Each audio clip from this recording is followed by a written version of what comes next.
Salut, je suis Manu, coach vocal. Bienvenue sur mon podcast Question Voix. Pour ce 3e épisode, j'ai le plaisir d'échanger avec Mallory Julia, chanteur et multi-instrumentiste d'un Nuit Noire.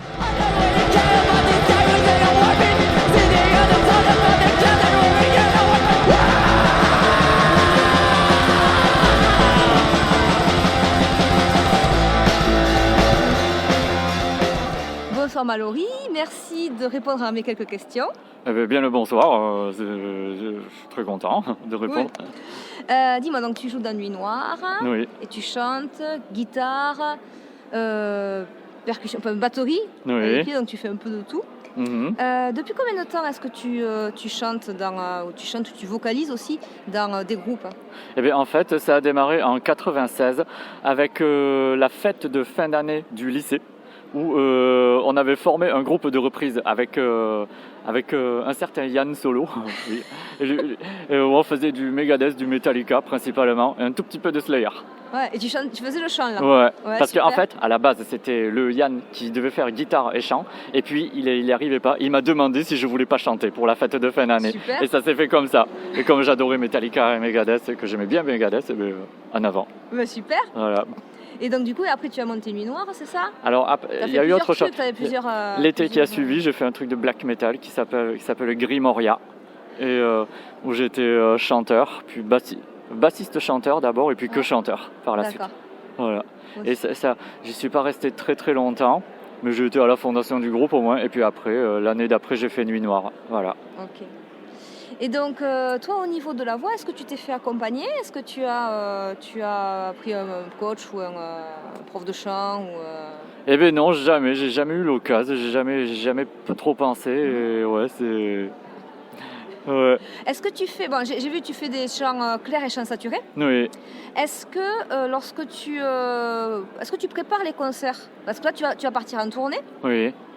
Est-ce que tu prépares les concerts? Est-ce que tu prépares ta voix un petit peu avant, pour quelques semaines avant, je sais pas, pour mettre en place la saturation ou des choses comme ça?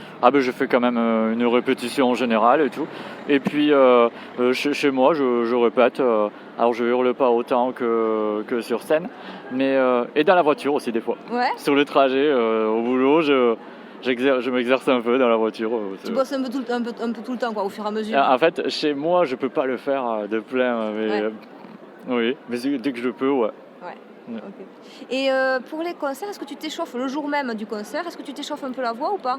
Le jour même, pas trop justement, parce que j'essaie de pas trop parler justement pendant la journée, tu vois. C'est une façon de... Et je parle un peu, mais pas trop. J'essaie de pas trop pousser. Ouais.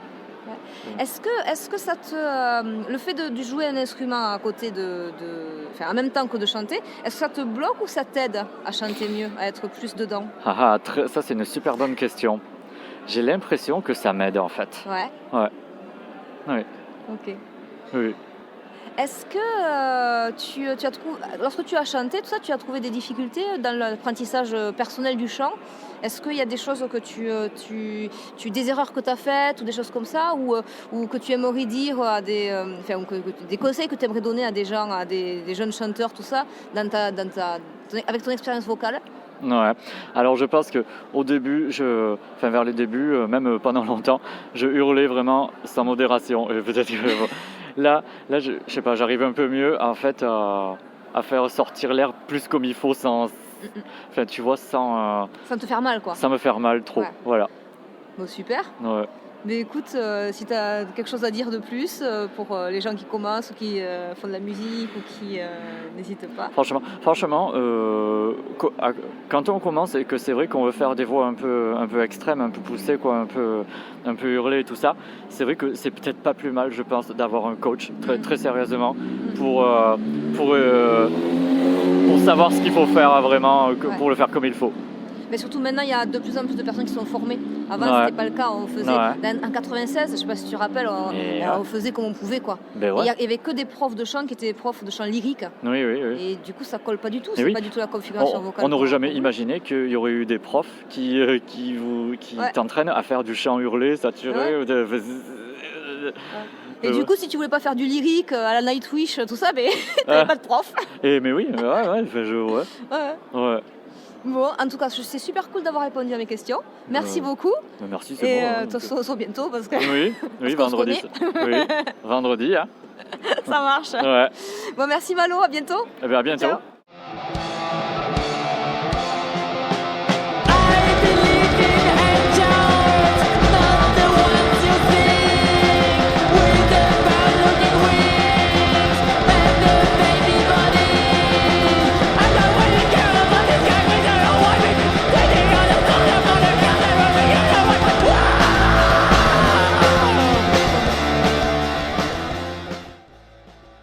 Merci d'avoir écouté le 3e épisode de Question Voix. Merci également à Mallory qui a bien voulu répondre à mes questions. La semaine prochaine, ainsi que la suivante d'ailleurs, tu me retrouveras en compagnie de chanteuses de la scène rock metal. Je ne t'en dis pas plus, je maintiens le suspense jusqu'aux prochains épisodes. N'hésite pas à t'abonner à la chaîne afin d'avoir les notifications lorsque les nouveaux podcasts sortent ou mes nouvelles vidéos, à liker cette vidéo et les autres évidemment, et à diffuser la chaîne aux personnes qui pourraient être intéressées. Je te remercie pour ton soutien et ton support. Tu peux laisser des commentaires auxquels je répondrai avec grand plaisir. À bientôt, ciao ciao.